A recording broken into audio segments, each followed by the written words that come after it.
Welcome to the JAMODI podcast, where we interview coaches and leaders to find out not just what they do, but how they do what they do. Becoming the best version of ourselves is JAMODI, just a matter of doing it. What's one thing you would do differently if you could start over in coaching? I think you just hit it a little bit with your younger self, but what else do you think of? I would definitely read more. I would have not, as much fun as it was, I would have not taken a head coach job first. If I'd had a choice, I didn't really have a choice then, so I took the job. I was going to start paying bills. I was married, but I think that would be the biggest thing. Read more, get outside of who you think you are, quit trying to be people. That was another one thing. I could never be Bobby Knight. Shouldn't try to be. I couldn't be my high school coach. Couldn't be him. I think that's the best. That might be a book we write together. What your coaching journey, I think, is finding who you are, and it takes some of us a lot. I mean, this is my 20th year. I still not sure exactly who I am coaching. I know what I feel like. I know what I love, but I think that's the biggest thing when you start over is just knowing, like, you got to figure out who you are as a coach, and that's hard. Because you're also trying to do your impact on your players and your job. And most of us, I heard this, most of us are coaching high school. You spend 80% of your day doing stuff you don't like because there's 20% of it that you love. And that's, that's the hard part too for people. And so I think the first thing I would do is really read books that not coaching books. I don't need to read your story because we have different paths. I can't, and I think that's one of the things young coaches do is they'll go grab biography. Let's get Jay Wright's biography. Well, Jay Wright's has some good players at Villanova. I mean, he's a good job, does a great job. Frank Martin's one of my best buddies. I love Frank. I can't be Frank. Yeah. I love Frank's journey because he was a high school teacher and made it. That's one of those things that can inspire me. But I think I think there's different roads. We have to be inspired, but I also think we have to find some intellect. And I think that sometimes is away from coaching. Everybody can X and O. Everybody can draw a play. I mean, you could get on YouTube right now and never get off of it and come up with the greatest playbook library of all time. But is that going to help us win games if our players don't trust us and we haven't developed them? And then again, too, like it just runs into, you got to have some players, and so I think early on as a coach, I was so caught up in those two numbers that follow my name the rest of my life. Right. And that's what I was going to be judged on. Can this guy coach? Can he do that? Then I got to where when I had kids, I wanted to be in a place I want my family to grow up, which sometimes it definitely affects those wins and losses. And now I'm at a point where I just want other coaches not to make mistakes I made, not to be the guy that thinks he knows it all. Like I'm still trying to learn something every day. I work on projects that have nothing to do with my job. It's funny because people are like, why are you doing that for? And because I love it, because it makes me better. It makes me smarter. It makes me learn things. I'm the head coach at Bentonville West, but I don't want that to be just my basketball life. Like I'm getting to talk to you. That's what I love about basketball. Yeah. It's opened up so many doors, and I'm forever grateful. We talk about the ball having magic in it. I'm sitting at my desk looking at it. I'm the picture of me and Tate's Lock. I've got things like that just those are what I would tell my younger self is get out from who you think you are and go do hard things. Because I think we were all so afraid to fail that we wouldn't do things that we were not good at. And so that's one of the things I think I would tell myself is you got to get out. You got to go do one. You can't just be focused on your team because that team changes. Your job's going to change, And so, yeah. Kids make decisions that you didn't see coming, and you got to be able to adapt and keep going. I tell people, if you really wanted to define insanity, you would say, go spend tens of thousands of dollars and years on a degree to coach 15, 16, 17, 18-year-old kids with 3 part-time guys making the decisions on the rules and 5 people on a community board deciding whether you keep your job year in or year out. And I was like, Sign me You up know, for that. Yeah. yeah. And that's like when people are like, I can't believe these college coaches make that much money. I'm like, I can. Good for them, because I can't imagine the pressure. I mean, the pressure I feel at my level is nowhere close to what those Yeah. guys go with. So I think you nailed it too. Is you, knowing your why. I mean, I didn't have a good why starting out. My why starting out was I wanted to be like some of those coaches that mhm. I had. I played for Coach Bliss, that was Bobby Knight's first assistant. So I kind of saw that mentality and that framework, in person every day. And so starting out, that's who I wanted to be. And then I realized after a little while, I don't know if that's the right thing for the kids that I'm around. Like, I don't think that they're really benefiting from that. And then you process your journey, you go and you realize, okay, if I do the math, can I really be the all-time greatest in my state? And can I have the most wins? And then you realize probably not at this point. Like, I already am behind. And then you're faced with, why am I really doing this? There has to be a greater reason. There has to be a bigger impact.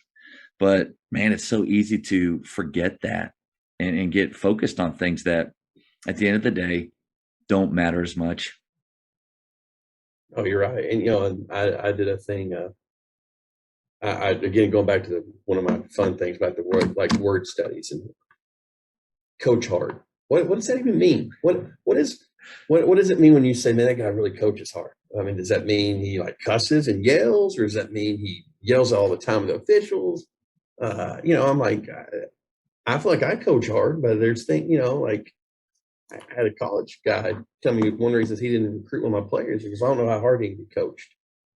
And I was like, what do you mean? He goes, well, you don't really yell at him that much. And I was like, so that doesn't mean I'm coaching him. And he goes, well, his AAU coach screams all the time. I'm like, well, his AAU coach Uh, didn't have a superintendent and AD, I mean, come on. But that's just, it's funny. Like this, like I said, this is my 20th year. It's fun to see where I've been to where I'm at now, but also where the game and our basketball culture has gone.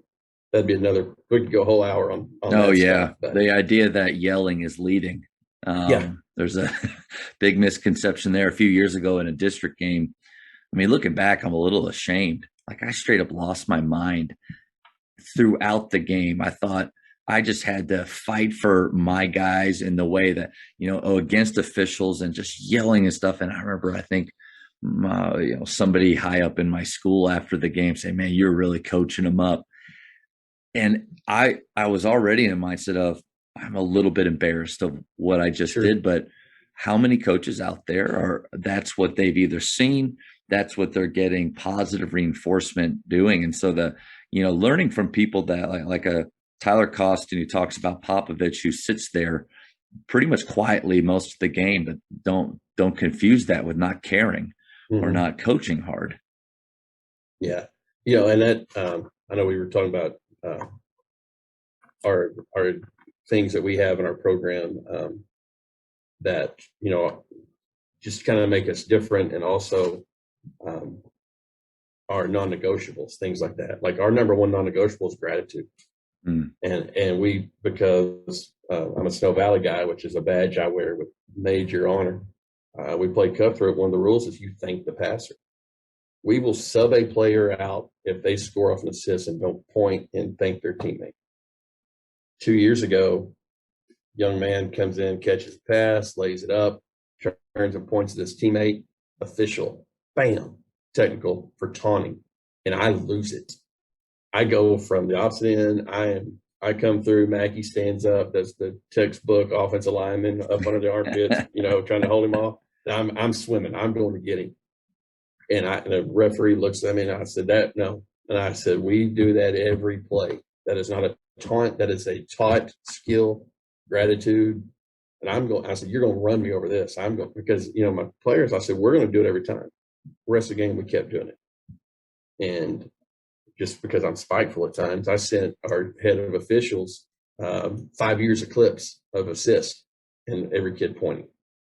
And I said, you need to tell we're going to do it. We're going to continue to do it.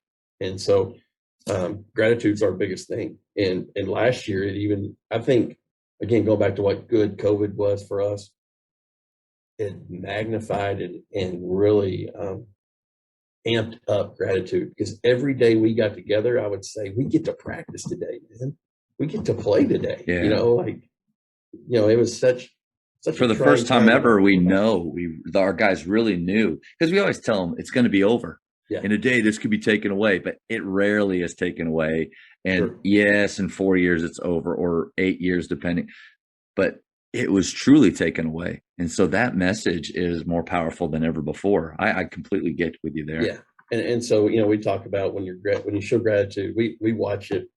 We want something that you can I hate to say monitor.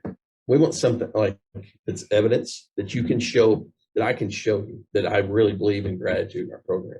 If you're with our team at a meal and one of our players forgets to thank the waiter or the person taking their order at Wendy's or wherever we stop on the bus, we have a conversation about that, because it's just, when I talk to them and they give me something, I always say, make sure I say thank you. You thank the trainer. He didn't have to wrap your nasty ankle. I've seen some of your feet, you know what I mean? Like, you thank people. And I told myself, because if you live with a thankful heart and a thankful for what you get to do, it changes your attitude about everything. And I was like, we get to practice. We get to play. I mean, I heard stories from all over the country. A friend of mine, the school nurse chased the bus down in her car to get 3 kids off on the way to a game. And then they ended up losing, 10 games of their season gone because they had to quarantine and stuff just nightmare stories.